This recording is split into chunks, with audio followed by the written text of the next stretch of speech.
আসসালামু আলাইকুম। বেসিক গুরু ইউটিউব চ্যানেলে আপনাদের সবাইকে স্বাগতম। আশা করি সবাই ভালো আছেন। আজকে একটা আছে আমরা দেখব যে মাইক্রোসফট এক্সেল এর সবচেয়ে জনপ্রিয় দুটি কাজ আমরা কিভাবে করতে পারি। এই কাজটি আমার কাছে আমার এক ছোট ভাই দিয়েছে, যেটি হলো ও ফাইবারে কাজ করে। তো সেখান থেকে ওর কাছে ডাটা এন্ট্রি কাজ ও করে, সেখান থেকে ওকে একটা কাজ দেওয়া হয়েছে। তো এই কাজে বায়ার ওকে কয়েকটা লিস্ট দিয়েছে, যেমন code, store, country, second country, date, item, salesperson, quantity এবং লিস্ট প্রাইস। এখন এই শীটের মধ্য থেকে ওর বের করে দিতে বলছে যে এখানে যে ডেট দেওয়া আছে, আমরা যদি এখান থেকে ডেটটাকে ফলো করি, এখানে যে ডেট দেওয়া আছে এই ডেটের মধ্য থেকে যেগুলো শুক্রবার, যে ফ্রাইডে, যে ফ্রাইডের যে ডেটগুলো আছে সেই ফ্রাইডের ডেটগুলো এখান থেকে ডিলিট করে দিতে, এবং এই যে স্টোর নেম আছে এই স্টোর নেমের মধ্য থেকে যেগুলো আর দিয়ে, মানে আর, যেগুলো আর দিয়ে নাম শুরু স্টোরের নেমের, সে আর দিয়ে সব নেমগুলো ডিলিট করতে। এখন চাইলে আমরা এটাকে অনেকভাবে বা অনেক ওয়েতে করতে পারি। আপনারা ভাবতেছেন যে এটা আমরা কি করতে পারি, ফিল্টার করলে অথবা হয়ে যাবে, কিন্তু হ্যাঁ, আমরা যদি ফিল্টার করি তাহলে সেটা হবে না, কারণ এখানে আমাদের কি করতে হবে, ডেটটাকে, যেমন ফ্রাইডেটা বের করতে হবে। কিন্তু এটার জন্য আমরা কি করতে পারি, কিছু ফর্মুলা ইউজ করতে পারি।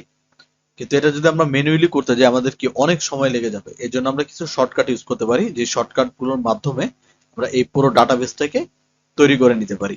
যেমন আমাকে বলা হয়েছে যে যে ডেট আছে এই ডেটের মধ্য থেকে যে কয়দিন শুক্রবার আছে সেই শুক্রবারগুলোকে ডিলিট করে দিতে, এবং এই স্টোর নেমে যেগুলো আর দিয়ে শুরু, মানে যেগুলোর নাম আর দিয়ে শুরু, সেই আর নামের গুলো রো গুলো ডিলিট করে দিতে। এখন আমরা চাইলে এটার মধ্যে অনেক ধরনের লিস্ট দেখতে পাচ্ছি। তো এই কাজটি আমরা কিভাবে করব, চলুন আমরা দেখে নিই। তো প্রথমে যেহেতু আমার কি করা লাগবে, এখানে যে ডেট আছে ডেটের ঘরে আমার কি ডেটা, মানে দিন যেটা আছে সেটা আমার বের করা লাগবে। তাহলে আমরা জানি যে যে ডে বের করার জন্য আমরা একটা শর্ট যে ফর্মুলাটা আছে সেটাকে, মানে টেক্সট ফর্মুলা, সেটাকে কল করতে পারি। তাহলে আমরা কি করব, এই যে ই এবং এফ কলামের মাঝখানে আমরা একটা রো নিব, বা আমরা একটা কি নিব, কলাম নিব। আমরা এখানে এফ এর যে কলাম আছে সেই কলামে রাইট বাটন ক্লিক করব, ক্লিক করার পর আমরা এখান থেকে দিব ইনসার্ট। ইনসার্ট দিলে আমার লেফট সাইডে একটা কলাম তৈরি হয়ে যাবে। দেন আমি এখানে একটা ফর্মুলা কল করব, শুধু ডে, মানে যে বারটা আছে সেই বারটা বের করার জন্য।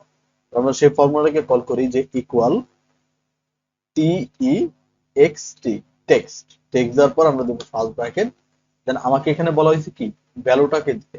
তাহলে ভ্যালু আমাদের কি হবে, যে আমাদের যে ডেট দেওয়া আছে যে 2 জানুয়ারি 2020 সেইটা। এরপর আমরা দিব কমা, এরপরে ফরম্যাট টেক্সট। তাহলে আমরা এখান থেকে দিব ডাবল কোটেশনে দিব তিনটা D, D, D, D. D মানে আমরা কি বুঝি, যে দিন যেটা আছে সেটাকে বুঝাই। দেন আমরা কি করব, এখান থেকে ব্র্যাকেটটাকে ক্লোজ করব, ক্লোজ করে দেন আমরা ইন্টারপ্রেস করলে আমরা এখান থেকে দেখতে পাচ্ছি যে আমাদের যে বারটা আছে সেই বারটা আমাদের এখানে দিয়ে দিছে। দেন আমরা এইখান থেকে ড্রপ ডাউন অথবা ডাবল ক্লিক করলে আমার পুরো যে বারটা আছে সেই বারটা আমার এখান থেকে দিয়ে দিবে। এখন আমার এখান থেকে কি করতে হবে, যে যেগুলো শুক্রবার, যে এখানে শুক্রবার, এখানে শুক্রবার, এখানে শুক্রবার, যে এই যে লিস্টটা আছে এই লিস্টের মধ্য থেকে যে শুক্রবার গুলো আছে সেই শুক্রবার গুলো আমাকে ডিলিট করে দিতে হবে ওকে। তাহলে আমি এখান থেকে কি করব, ফিল্টার করব। তাহলে আমরা এখানে থেকে সিলেক্ট করে আমরা এখান থেকে ফিল্টারে ক্লিক দিব। তাহলে আমার পুরো যে রোটা আছে সেটা ফিল্টার হয়ে যাবে। ফিল্টার হয়ে যাওয়ার পরে আমরা ফিল্টারে ক্লিক দিব, ক্লিক দেওয়ার পরে এখানে যে সিলেক্ট অল আছে সেটাকে আমরা ক্লিক করে উঠিয়ে দিব। উঠিয়ে দেওয়ার পরে এখান থেকে যে শুধু ফ্রাইডে যেটা আছে শুধু ফ্রাইডে ক্লিক করব। ক্লিক করার পর দেন আমরা এখান থেকে ওকে প্রেস করব। তাহলে আমরা দেখতে পাচ্ছি যে যেখানে যেখানে আমাদের কি আছে, যে শুধু শুক্রবার আছে সেগুলো আমাদের এখান থেকে দিয়ে দিছে। এখন আমরা কি করতে পারি, কন্ট্রোল এ দিয়ে সব সিলেক্ট করে, বা আমরা এখান থেকে পুরো রোটাকে সিলেক্ট করে ডিলিট করে দিতে পারি। যে রাইট বাটন ক্লিক, এখান থেকে আমরা দিব ডিলিট, এখান থেকে আমরা ওকে প্রেস করব। তাহলে আমার সেইগুলো ক্লিয়ার হয়ে যাবে। দেন আমরা ফিল্টার থেকে অলটাকে সিলেক্ট করে ওকে করে দিব। তাহলে আমার আগের গুলো সব চলে আসবে। দেখেন এখন কিন্তু আমার এই যে বারের এখানে বা এখানে যে ডে আছে সেখানে কিন্তু কোনো শুক্রবার নেই। যে 6 দিনের নাম দেওয়া আছে বাট এখানে কোনো শুক্রবার নেই, যেহেতু আমরা শুক্রবার ডিলিট করে ফেলেছি। তো এখন আমরা কি করব, এখন যে বারটা আছে যেহেতু আমাদের বার বের করা শেষ, সেহেতু আমরা বারের যে কলামটা আছে সেই কলামটাকে রাইট বাটন ক্লিক করে ডিলিট করে দিব। তাহলে আমার সেই কলামটা ডিলিট হয়ে যাবে।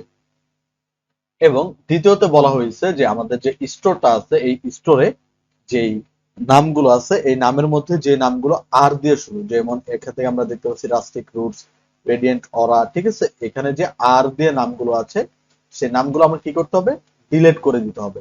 তাহলে প্রথমে যে আর আছে সে আর গুলোর নাম দিয়ে আমাদের কি, এই প্রত্যেকটার মধ্যে যে আর লেখাগুলো আছে বা আর দিয়ে যে স্টোর গুলোর নাম আছে সেগুলো আমাদের ডিলিট করে দিতে হবে, এবং ওই সংক্রান্ত যা যা তথ্য আছে সেগুলো আমার ডিলিট করে দিতে হবে।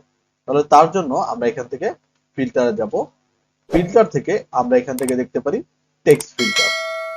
তো টেক্সট ফিল্টার থেকে আমরা এখানে equation, does not equal, begin with, end with, এখান থেকে অনেক ধরনের আমরা ফর্মুলা পাবো। এখান থেকে আমরা কল করব বিগিনিং উইথ, বা বিগিনিং উইথ যে অপশনটা আছে সেটার মধ্যে আমরা ক্লিক করব। ক্লিক করলে আমরা এখান থেকে দেখতে পাবো যে কাস্টম অটো ফিল্টার নামে আমাদের একটা ফিল্টার বক্স তৈরি হয়ে গেছে। এখান থেকে show the rows where store, যেহেতু আমি এখান থেকে স্টোরকে কল করছি, এখানে বিগিন উইথ স্টোরে আমরা কি করতে পারি, যে আমাদের বলেছি কি যে যে নাম মানে আর দিয়ে শুরু, মানে আর লেটার দিয়ে শুরু, সেই স্টোর গুলো আমাকে ডিলিট করে দিতে হবে। তাহলে এখান থেকে আমরা শুধু আরটাকে লিখে দিব। আরটাকে লিখে দেওয়ার পরে আমরা জাস্ট এখান থেকে ওকে দিব। তাহলে আমরা দেখতে পাবো যে যে স্টোর গুলোর নাম আর দিয়ে শুরু সেই স্টোর গুলোর আমার এখানে চলে আসবে, যে রাস্টিক রুটস, রেডিয়েন্ট অরা, ঠিক আছে, রেডিয়েন্ট প্রেট্রো, রাস্টিক র্যাপোসডি, ঠিক আছে, এখান থেকে সবগুলো আমার আর দিয়ে চলে আসছে। ঠিক সেম প্রসেসে আমরা সবগুলোকে সিলেকশন করব, করার পর রাইট বাটন ক্লিক, দেন এখান থেকে আমরা করব ডিলিট, দেন আমরা এখান থেকে ওকে কে ক্লিক করব, দেন আমার সেগুলো ডিলিট হয়ে যাবে। দেন আমরা স্টোরে রাইট বাটন ক্লিক করে বা লেফট বাটনে ক্লিক করে আমরা এখান থেকে দেব ক্লিয়ার ফিল্টার। তাহলে আমার যে আগের যে ফর্মুলা ছিল সেগুলো সব চলে আসবে, এবং আগের যে লিস্ট গুলো ছিল সেগুলো চলে আসবে। বাট এখানে আমরা দেখতে পাচ্ছি যে যেগুলো আমার স্টোর নেম কি দিয়ে, আর দিয়ে শুরু হয়েছিল, সেখানে কোনো স্টোর নেম থাকবে না, বা আর দিয়ে যেগুলো স্টোর নেম আমাদের ছিল সেগুলো আমরা ডিলিট করার পর আর এখানে দেখাবে না। তাহলে খুব সহজেই আমরা এখান থেকে দুইটি ফর্মুলা ইউজ করে এবং শর্ট যে ফিল্টারটা আছে সেটাকে ইউজ করে আমরা এইভাবে বা এই ধরনের কাজ করে নিতে পারি।